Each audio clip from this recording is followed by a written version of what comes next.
Plan your best day ever at the Big E, September 13th through the 29th. The Royal Canadian Mounted Police, September 27th through the 29th in the Coliseum. Coming up on this edition of Reel to Reel. I'm Steve Kiltonick in Northfield, where after nearly a 4-year process, Thomas Aquinas College, New England, has opened. The Catholics in Action Youth Group is sharing the love of Jesus with their parish and their community. I'm Rebecca Drake, and I'll have the story.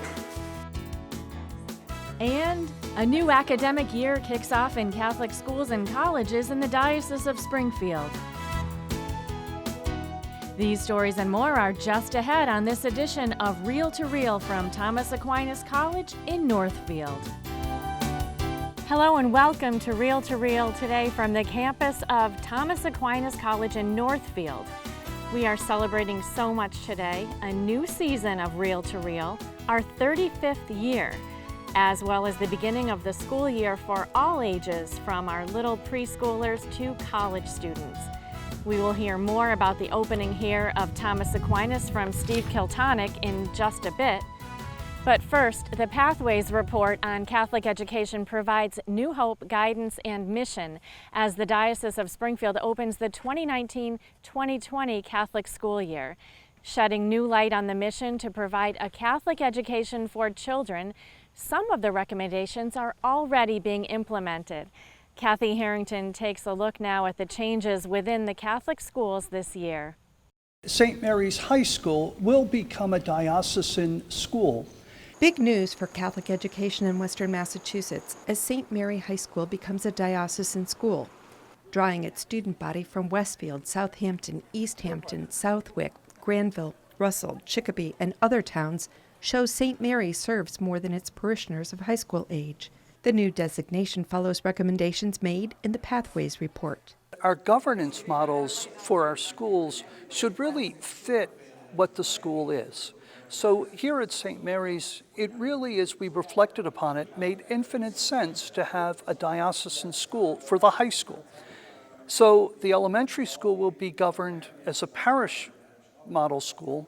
The diocese will work in partnership with St. Mary's administration several ways, including increasing enrollment. The goal, obviously, is to grow, but the end goal is to be financially sustainable. The end goal is to be able to continue to provide an education that is high quality. The new designation provides a stronger support system for Matt Collins, now beginning his second year as St. Mary's principal, as he extends his marketing plan. One of our goals is to really reach out to the Berkshires as well. It's about 30 minutes to get from here to Lee, where those students go to school at St. Mary's. So we started that connection with them last year, and it's been wonderful. We have 2 school buses now, so we do plan on reaching out further, and I do think that becoming a diocesan school will help us to do that. In the diocese, Catholic high school enrollment is up, according to Belarjan, including at the independent Pope Francis Preparatory School. Both of the high schools, I think Pope Francis and St. Mary's, are both demonstrating at least modest growth for the upcoming year, and that's positive. So there's a lot of positive that's happening in the schools. The positives include a new principal for St. Agnes Academy in Dalton. Syrian-born Fadia Rasta Makdisi brings 15 years in education experience in public and private schools to her new position. With 3 children attending the school, Makdisi is a familiar face for students and teachers. And changing the administration of the school, Makdisi is joined by 2 deans of students to form a leadership team. We're going to be looking specifically at St. Agnes on some of the tuition practices, tuition collection practices, and centralization of some of databases just to provide her support. Belarjan says he asked each school to identify a place in the Pathways Report to act upon. At St. Stanislaus Kostka School in Adams, marketing efforts to increase enrollment continue, and now they're working to increase the school's overall efficiency. They're trying to identify and recruit members for their board and are starting to centralize a little bit more of the decision-making, utilizing the board more effectively. Also in Berkshire County, St. Mary's School in Lee is one of 5 schools piloting a new religious program that was created by the Sophia Institute. Sponsor of a convocation at St. Catherine's Parish in Springfield, to kick off the school year. It was an opportunity for educators from across the diocese to learn more about the program. Several hundred teachers took part in the day of prayer and reflection that included a Mass with the bishop. Our gathering here today really helps us to focus on our ministry and why we bring the Word of God to future generations. At Mater Della Rosa School in Holyoke, the school year begins with a kindergarten class that has doubled in size since June, and an additional preschool class added to handle the influx of children. Also new to the school this fall is Principal Maureen Donnellan. I've mostly been in public school, so this is a transition, a shift for me. When this came about, I started to think about, I'm getting older, and where do I want to be? What do I want to be doing?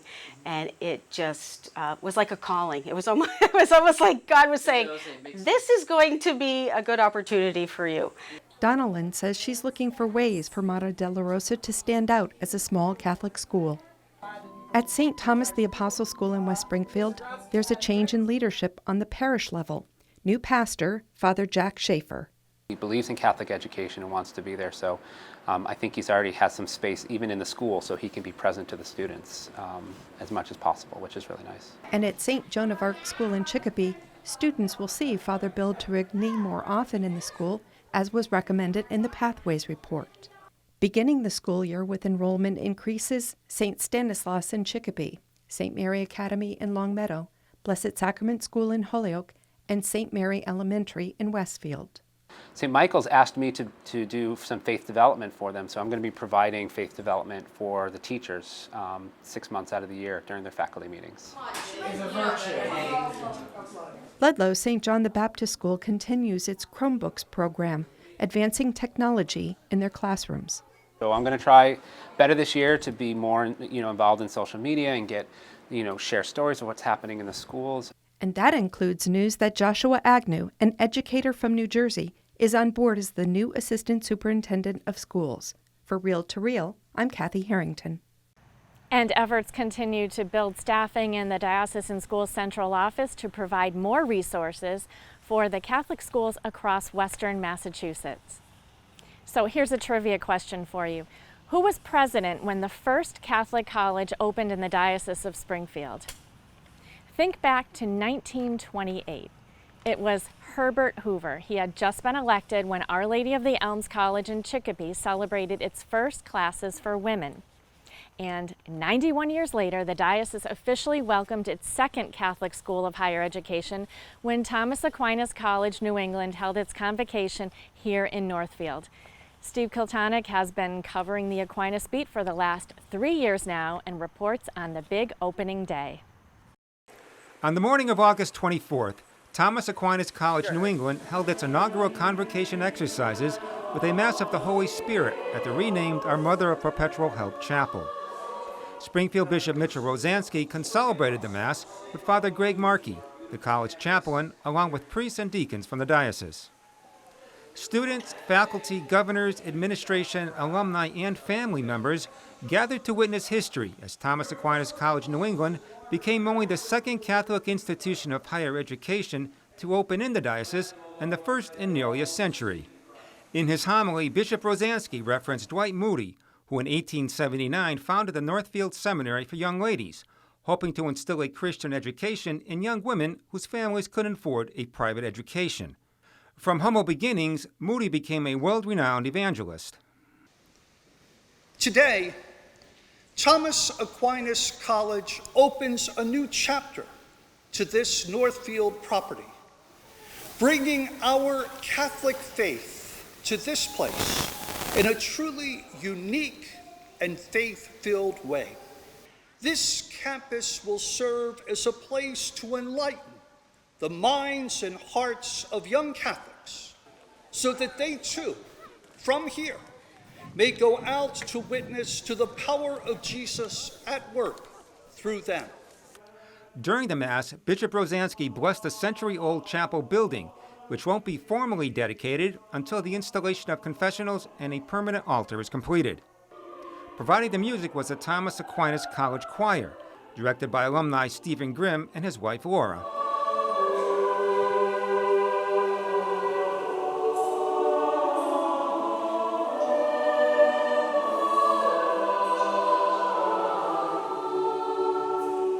After the Mass at the campus flagpole, Bishop Rozansky blessed the American and Thomas Aquinas College New England flags, which were raised over the Northfield campus by the local veterans of foreign wars. Here, Thomas Aquinas College President Michael McLean was presented with a 400-year-old edition of St. Thomas Aquinas' Summa Theologiae by Don Glaskoff, a friend of the college. So it is with great pleasure and with a degree of delicacy, which I hope you will treat it with, I give Thomas Aquinas to Thomas Aquinas. After the singing of the Star-Spangled Banner and Pledge of Allegiance, the group of nearly 400 made its way up to Moody Auditorium for the matriculation ceremony. The invocation was given by Father Markey, while Thomas Kaiser, the Associate Dean, introduced the faculty and governors. Bishop Rozansky then administered the profession of faith and oath of fidelity to the 8 founding faculty members. John Daly, the Director of Admissions, called each student from the 2022 and 2023 classes up to the stage to greet President McLean and Bishop Rozansky. Each signed their names in the college registry, officially beginning their tenure as Thomas Aquinas College New England students. In his matriculation address, President McLean expressed gratitude for the leadership of the faculty, staff, and students, and for the counsel of the Board of Governors. I ask all of you here today to offer thanks to God in your prayers for this opportunity, and to pray that it is His will that we are today opening on this campus a college which will be a beacon in higher education in New England. In his remarks, Bishop Rozansky challenged the students. I thank God for your presence. I rejoice that you are here, and I challenge you. Bring hope and bring the light of the gospel to an area of the country that truly needs your witness. Bishop Rozansky gave the benediction before Immaculate Mary led the procession out.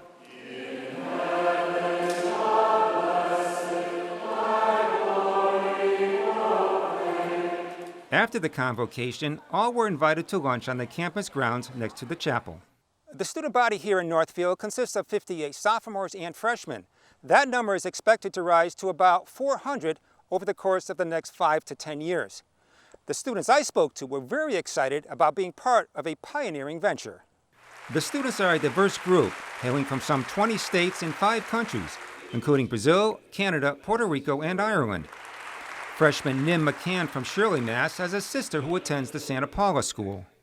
Something about this beautiful New England campus really just felt more like home to me growing up here, as well as just the opportunity to be in a pioneering class was incredible, and it seems like too good to pass up. Fellow freshman Paul Dinan from Ave Maria, Florida, agreed. I was absolutely stunned by the beauty. I've always liked the New England red brick colonial feeling, and so it really makes me feel like a pioneer to be here with this campus. And I like Neve, like was saying, I'm so happy to be around people that are also really concerned about their faith and on fire to spread, Jesus Christ to others. Sophomores Clara Ramos Gigliotti from Puerto Rico and Nathaniel Cassidy from the United Kingdom both transferred from California. It's really amazing to see how much people believe in this education, that they're willing to give us this amazing campus to be able to learn and continue our education here. I think it's a blessing, a big blessing. The sense of adventure and the sense of pioneering that kind of draws me to this place. And we have something that we can establish here that not many places around here offer. So Cassidy hopes to take advantage of what the surrounding area has to offer recreationally. From what I've heard, it's a wonderful area. We have the river just down the road. The college provided us with some kayaks and things, so hopefully there'll be kayak trips down the river, and then in the winter, skiing. Bishop Rozansky has been a staunch supporter of the school from the beginning. This is the first Catholic college in the diocese since Elms College was founded in 1928. We have another Catholic presence in the Diocese of Springfield, and a college that is very rich in the Catholic tradition, rich in the intellectual tradition. So this is really a powerhouse of Catholicism on the northern part of the Springfield Diocese. President McLean and Bishop Rozansky met 4 years ago when McLean laid out the plans Thomas Aquinas had for the property. It's important for a Catholic institution to be in close alliance with the teaching authority of the church, and I respect him a lot, and I'm grateful that we have that kind of relationship. In 2018, the college received approval from the Massachusetts Board of Higher Education to operate its second campus in Northfield. Now that we've gotten to this point with an actual group of students, a strong faculty, and the campus in shape to really begin an academic year, I feel very grateful to everyone that's contributed to this process, and I feel very optimistic that it's going to be successful. McLean said that while the underlying philosophy of the two campuses will be identical, he welcomes customs that will be specific to Northfield. The faculty families that have moved here are really loving it. Mm-hmm. They're loving the rural character of Northfield. They're loving the fact that their kids can ride their bikes around this campus. The college is ready for the students and faculty who will live in housing nearby. The dorms are complete, one each for the girls and boys. The gymnasium received a complete floor makeover with a new TAC crest. Biology classrooms and labs are all set. The cafeteria was revamped, and the kitchen is well stocked with new pots and pans. The tables where the tutors and students discuss the great books are in place. After freshman orientations last Monday, classes started Tuesday, August 27th. At the convocation, President McLean officially opened the 2019 academic year, saying a new chapter has begun in the annals of Thomas Aquinas College. By the authority vested in me by the Board of Governors, declare the college to be in session in the year of our Lord, 2019, the 49th year of Thomas Aquinas College, and the first year of Thomas Aquinas College, New England. For Real to Real, I'm Steve Kiltonic.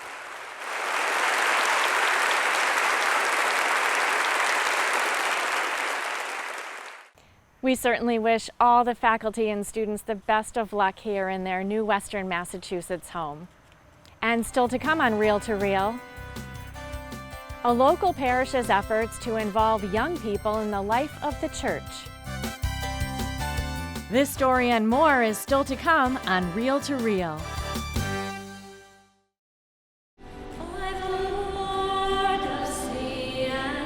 Chalice of Salvation, your weekly spiritual connection. I'm Passionist Brother Terrence Scanlon, your Chalice host, inviting you to take time out of your busy days and join us Sunday morning. We welcome Bishop Mitchell Rosansky as our Mass presider and together celebrate Catechetical Sunday. The Chalice of Salvation, Sunday mornings at 10 on TV 22 News, WWLP, and coming up next on Albany's Fox 23, WXXA. Excuse me, in one word, what do you love about Providence Place? Family. Friends. Wellness. Art. Compassion. Home. Laughter. No matter what community means to you, you'll find it at Providence Place in Holyoke.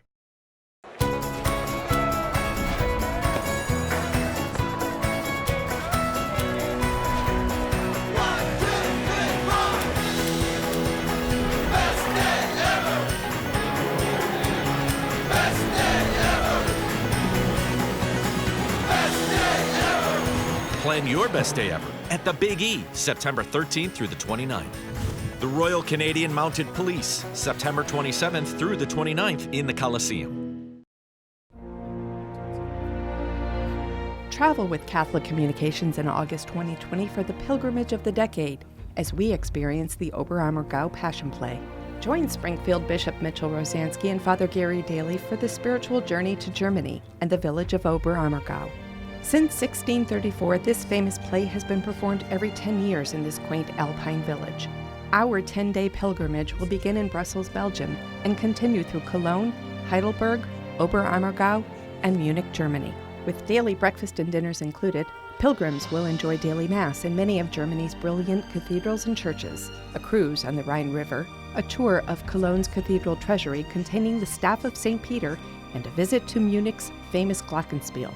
Book this incredible opportunity now for $5,439. For more information, go to iobserve.org.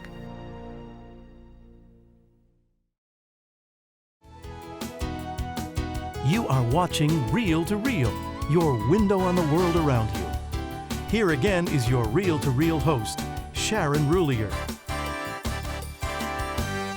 And finally today, one of the most important goals in a religious community is involving young people in the life of the church.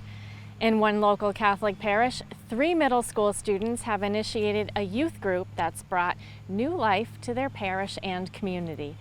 Rebecca Drake has the story now of the CIA, Catholics in Action, at Blessed Sacrament Parish in Holyoke.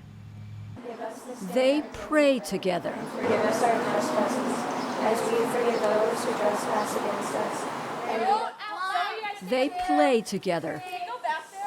And together, the members of the Catholics in Action youth group in Holyoke are living their faith through acts of service in their parish and their community. We like to do opportunities where we, for the First Communion, we help out and we do retreats with them and we help them get into the church more, and then they see what the church is like. The group was initiated a year ago by 3 middle school students who wanted to become active in their parish. They had approached me during Bible school saying, is there any other way we can help in the parish? And we came up with the youth ministry. I mean, if they could meet every week, they would. They just love being together and helping each other out and helping out the parishioners, anyone they can. Known in the parish by their initials, CIA, the youth group's projects have included coordinating a trunk or treat event for children and collecting toiletry items for an addiction recovery program, all with the support of adult parishioners. Our parishioners here at Blessed Sacrament encourage these kids. They could ask for rolls of cardboard tubes and they'll give it to them. And they love seeing the kids participating in Mass, being the readers, watching them do things with the little kids. And through their ministry, these young Catholics also are discovering another important part of their faith, caring for each other. I like that certain of my friends are here and they help support me and I help support them. Another source of support for the youth ministry has been the pastor, Father Robert Gentile, who says the life of the parish is enriched by the participation of young people. Our CIA group, our Catholics in Action group, really enlivens our parish. It brings our youth into the parish. And anytime we have youth in the parish, that really brings life, brings energy. And they do so many great things. And it's giving them an opportunity to really recognize what service really is that it's not just about what you get, it's about what you give in life that truly makes life worth living. A lesson not lost on the young group members.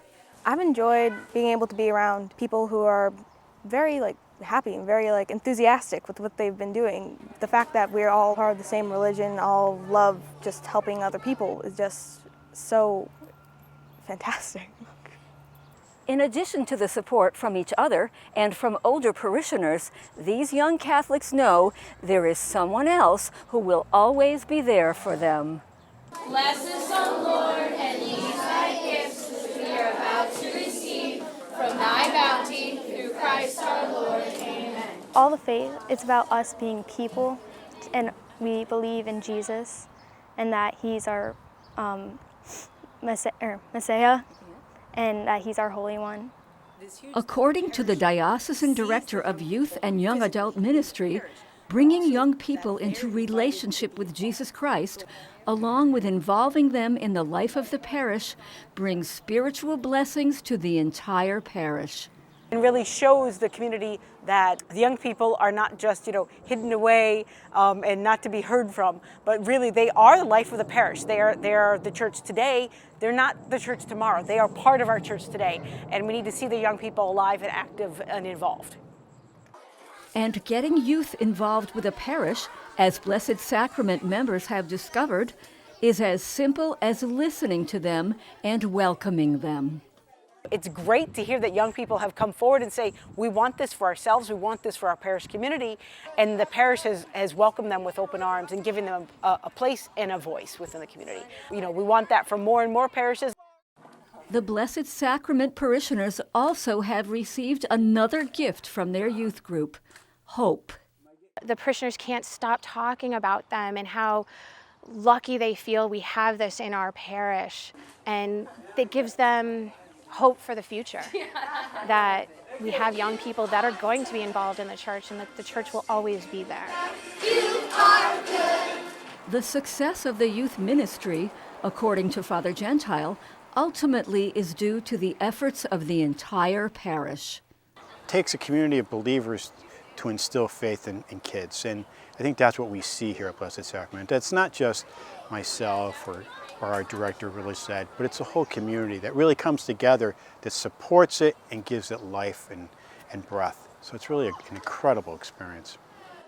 And wherever their ministry takes them, these young Catholics in action know who they are following. I feel like if we pray to Jesus and God, that they'll always be with us in our hearts. When life is scary, God is good. A message of hope that never grows old. For Real to Real, I'm Rebecca Drake.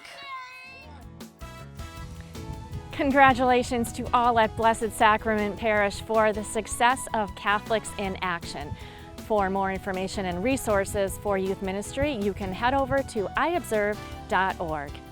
And a few things coming up to mark on your calendars. The Newman Catholic Center, located on the campus of the University of Massachusetts in Amherst, will sponsor its third annual prayer walk throughout the campus on Sunday, September 15th. The walk is a time set aside at the beginning of the academic year to pray for the students, faculty, and staff of UMass Amherst. It will begin immediately following Newman's 10:30 a.m. Mass with a social gathering. The participants will then be assigned a prayer walk guide, walking a path that the group will take throughout the campus. We have a link with more information at iobserve.org. Also coming up in just less than 2 weeks is the annual Chalice of Salvation Mass at the Big E in West Springfield.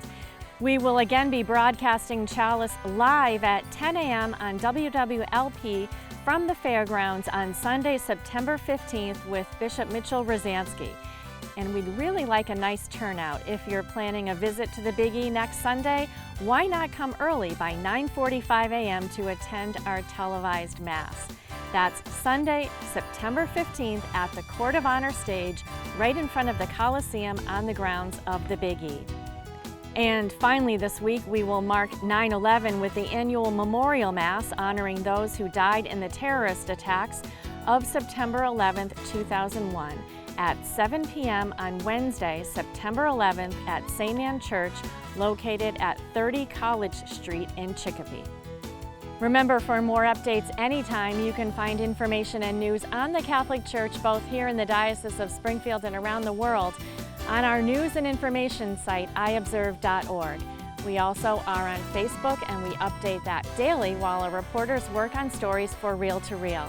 Check us out and friend us at Catholic Communications. And we will see you next week for another edition of Real to Real, your window on the world around you. Have a great week. Real to Real is a production of the Catholic Communications Corporation, funded in part by the annual Catholic Appeal, and the support of you, our faithful viewers.